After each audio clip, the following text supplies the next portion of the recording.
You're watching How Leap. Let's find your Google two-step verification backup codes.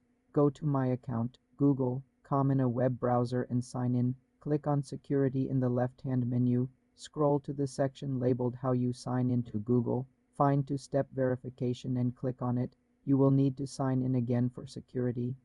Scroll down to the bottom of the page. Look for the option that says Backup Codes. Click on it. Here you can view your current backup codes.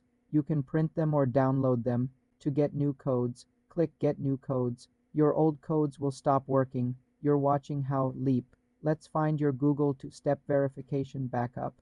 Codes, go to My Account, Google.com in a web browser and sign in. Click on Security in the left-hand menu. Scroll to the section labeled How You Sign into Google. Find two-step verification and click on it.